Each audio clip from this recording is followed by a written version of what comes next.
বরিশাল নদীবন্দরে একটি লঞ্চের কেবিন থেকে এক যাত্রীর সবকিছু লুট করে নিয়ে গেছে চোরচক্র। শুক্রবার রাতে এমবি প্রিন্স আওলাদ ১০ নামের লঞ্চে এই ঘটনাটি ঘটে। জানা যায় থাইল্যান্ডে যাওয়ার জন্য ঢাকার উদ্দেশ্যে প্রিন্স আওলাদ ১০ লঞ্চের ৪২০ নাম্বার কেবিনে ওঠেন নগরীর কাউনিয়া এলাকার বাসিন্দা তাপস। তিনি দাবি করেন লঞ্চ ছাড়ার কিছুক্ষণ পূর্বে তিনি তার স্বজনদের বিদায় দিতে লঞ্চের সামনে যায়। সেখান থেকে ফিরে কেবিনে গিয়ে তিনি দেখতে পান কেবিনের দরজা খোলা। এ সময় তার পাসপোর্ট ব্যাগ না পেয়ে তিনি বুঝতে পারেন যে তার ব্যাগটি চুরি হয়ে গেছে।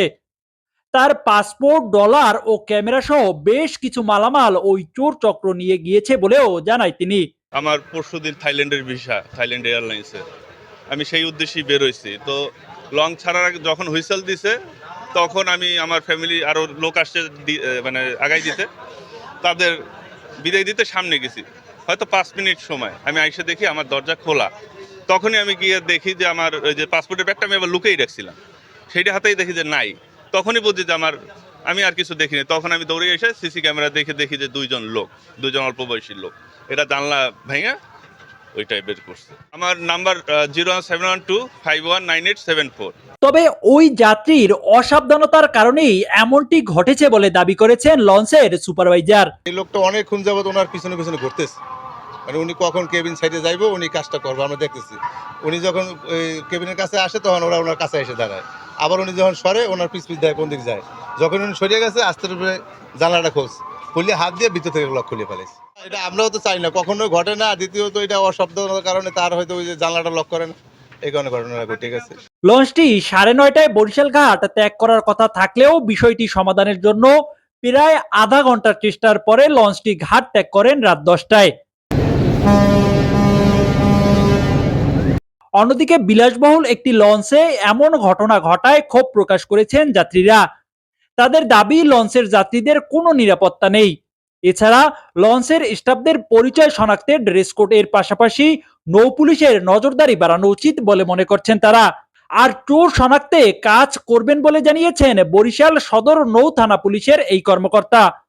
আমরা যতটুকু ভিডিও ফুটেজে দেখলাম, চোর যে চক্র ওইটা হচ্ছে তাদের পিছে পিছে গেছে, অথবা হয়তোবা তাদের আগে থাকতে তাদের করছে, টার্গেট করছে। যাত্রী বেশে মানে তারা কেবিনের সামনে করছে, আপ ডাউন করছে। এবার ওই যে কেবিন ছিল যে নিচে, সে মূলত যে কেবিন মালামাল রাইখা 2-3 মিনিটের জন্য হয়তোবা তার কোনো গেস্ট আছে নিচে দেখা করতে আসছে। ওই ফাঁকে হইছে জালনা হয়তোবা লক ছিল না জালনায়, ওখান থেকে হাত দিয়া দরজার নখ খুইলা ওই পাসপোর্ট, টাকা হয়তোবা ব্যাগটা নিয়ে এরা আর কি চলে গেছে। খুবই দুঃখজনক এটা। যেমন ধরেন লঞ্চের একটা বদনাম, তারপরে অবশ্য যে যাত্রী তার একটু সতর্ক হওয়া উচিত ছিল, কারণ সে এতগুলো টাকা পয়সা, পাসপোর্ট সে রুমে রাখবে, একটু দরজা জানলে একটু সতর্কভাবে করা উচিত ছিল। তারপরে লঞ্চের যদি এ বিষয়ে কোনো গাফলতি থাকে সেটা আমরা দেখব, আর ভিডিও ফুটেজটা পাইলে এটাও আমরা আইডেন্টিফাই করার চেষ্টা করব যাতে ভুক্তভোগী তার এগুলো ফেরত পায়। আরামদায়ক বরিশাল টু ঢাকা নৌরুটে গত কয়েকদিন ধরে প্রায় বেশ কয়েকটি বিচ্ছিন্ন ঘটনা ঘটছে।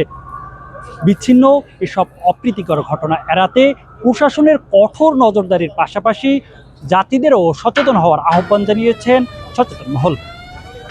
মুজিবুর রহমান নাহিদ, বরিশাল পোস্ট।